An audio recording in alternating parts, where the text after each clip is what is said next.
안녕하세요. 오늘 전예진 작가님을 모시고 저희 가을의 소설로 선정된 베란다로 들어온 이라는 작품에 대해서 같이 이야기 나눠보기로 하겠습니다.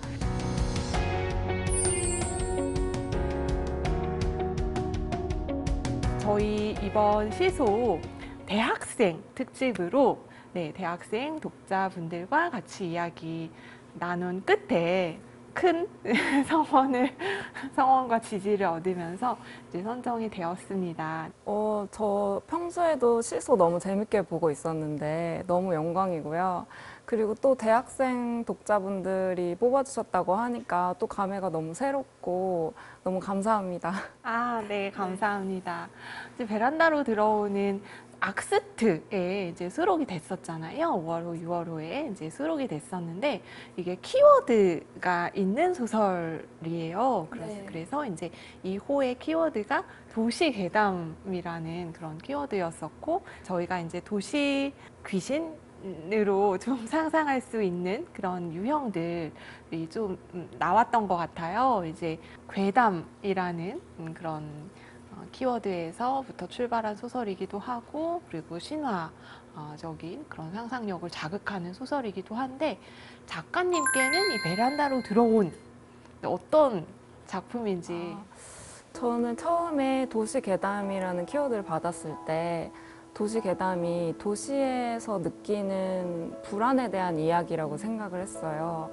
그래서 현대 사회에서 도시에서 느끼는 불안이 뭐가 있을까 그런 생각을 했는데 문제를 쉽게 파악하기 어려운, 해결하기 어려운 그런 일을 이제 자주 접하다 보니까 그런 데서 느껴지는 불안이 있을 것 같다는 생각이 들더라고요.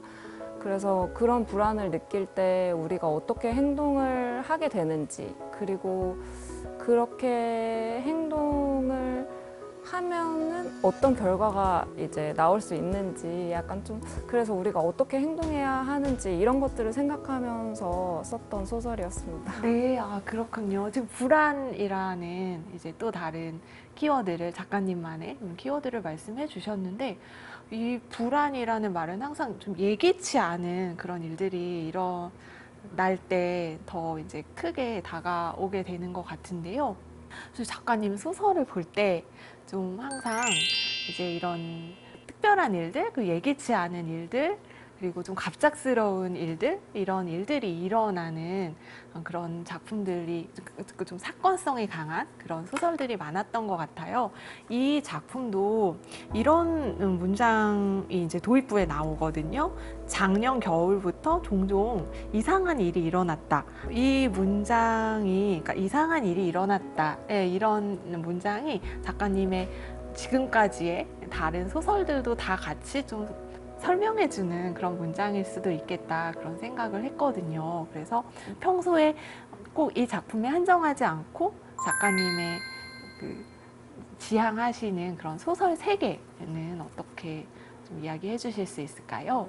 일상이 갑작스럽게 변하는 그런 이야기는 제가 좀 불안과 걱정이 많은 사람이어서 그렇지 않을까? 그런 생각이 좀 들어요. 왜냐면 현재에 집중하기보다는 이런 일이 일어나면 어떡하지? 이런 생각을 되게 많이 하거든요. 그러다 보니까 자연스럽게 그런 글을 많이 쓰는 것 같고 한편으로는 일상이 무너질 때 어떤 사회적인 현상이나 문제를 더 분명하게 볼 수 있다는 생각이 들거든요.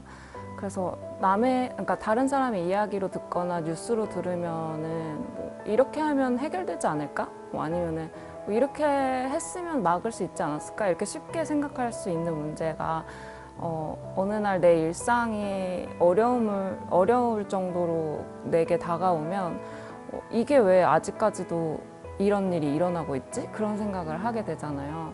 그래서 좀 소설에서 일상이 무너지는 그런 부분이 나오는 게 또 그런 지점도 있어서 재밌는 것 같아요.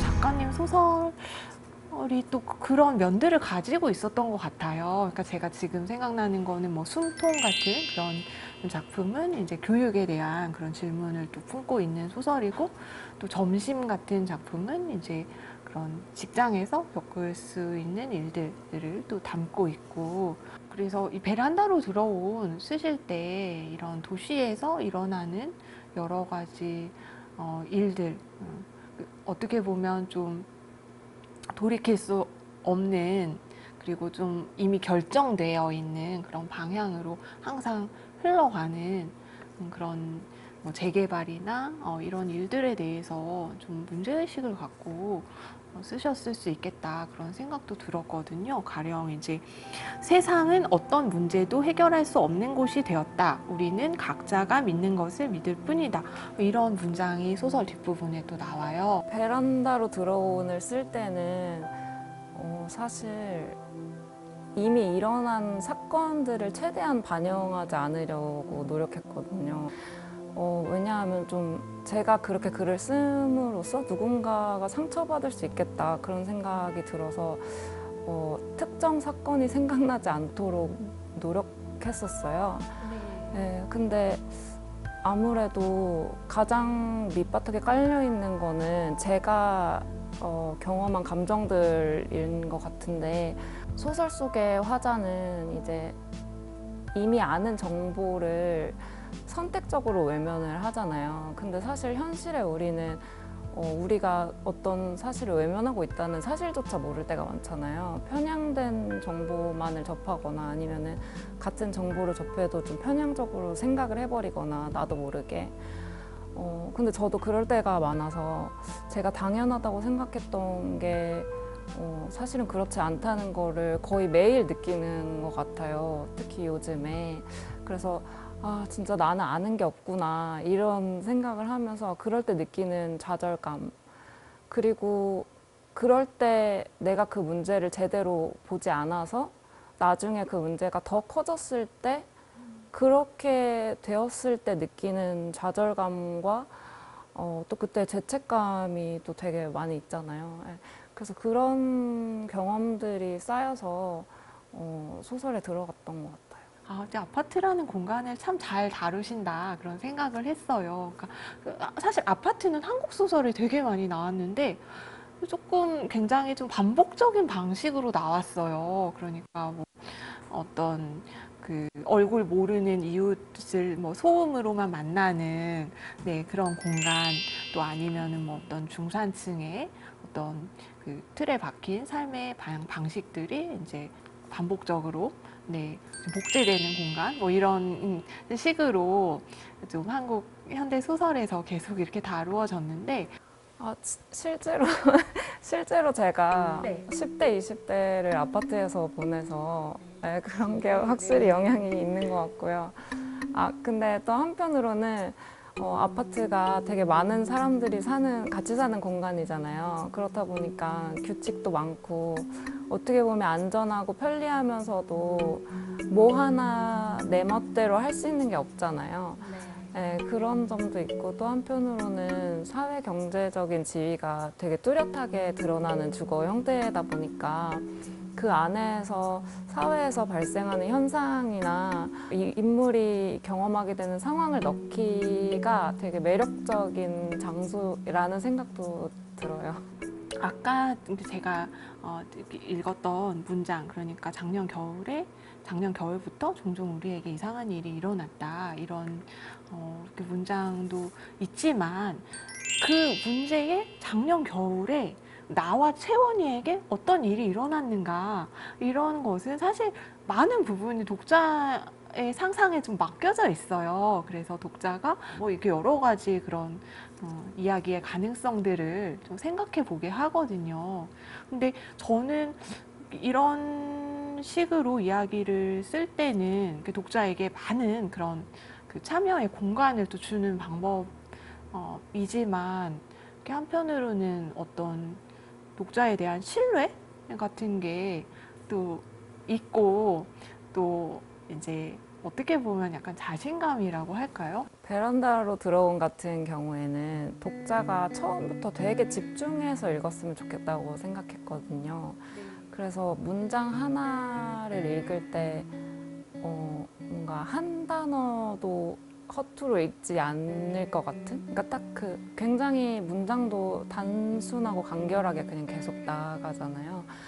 그래서 한 번에 이제 겨울에 이런 일이 일어났다 이렇게 제시를 하는 것보다 조금씩 이런 뭔가 뉘앙스 같은 거를 주면서 독자분들이 읽을 때 계속해서 호기심이 당기도록 무슨 일이 있었던 거지? 이렇게 어떤 상황인 거지? 이런 걸 계속 추측하셨으면 좋겠다는 생각으로 그렇게 했던 것 같아요.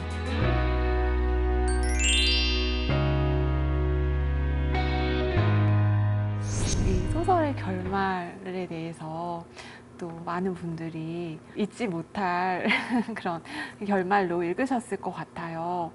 너무 슬픈데 굉장히 따뜻하고 불안한 그런 것을 또 자극하면서도 두 사람의 밀착감이 주는 또 이상한 편안함 같은 것이 또 있고, 그래서 막 독자한테 이루 말할 수 없는 감정을 느끼게 하는 그런 소설이거든요.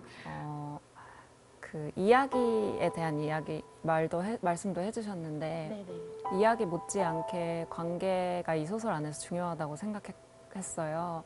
왜냐하면은 화자가 어떤 해결되지 않은 문제에 대해서 불안을 느끼는 이유, 그리고 그걸 그래서 외면하기로 결심한 이유, 결국에는 외면하지 말아야겠다 생각한 이유도 너무 직접적으로 말하지만 다 관계에서 오는 거라고 생각을 했거든요. 결국에는 이 예상치 못한 일이 나나 내가 아끼는 사람에게 일어나지 않았으면 좋겠다. 이런 마음이 결국에는 그 바탕에 깔려 있다고 생각하는데, 내가 아끼는 사람을 위한다고 생각해서 했지만 사실은 그게 아닌 경우도 있잖아요. 그런 부분도 있고, 단순히 내가 아끼는 사람을 아끼는 데서 그치는 게 아니라 이 사람을 지키기 위해서는 결국에는 그게 확장되어야 할 수밖에 없다는 거를 좀 생각하면서 썼던 것 같아요. 참 지금 생각해도 정말 마음을 많이 건드리는 그런 결말이 아니었나 싶습니다. 네, 오늘 이렇게 베란다로 들어온 작품에 대해서 깊은 이야기 나눠주셔서 감사드리고요. 이제 마무리할 텐데 마지막으로 이제 앞으로의 계획, 앞으로 집필 계획에 대해서 또는 출간 계획이 있다면 또 말씀해 주셔도 좋을 것 같고요. 가을의 시소로 선정되어서 영광스럽게 이 자리에 온 것 너무 감사하게 생각하고요. 독자 여러분도 혹시라도 아직 베란다로 들어온을 읽어보지 않으신 분이 있다면 한번 읽어보시길 추천드리고요. 다가올 제 단편집도 많은 응원 부탁드리겠습니다. 시소도 많이 응원해주세요. 네, 그럼 이것으로 전예진 작가님과 함께한 가을의 소설 인터뷰 마무리하겠습니다. 감사합니다.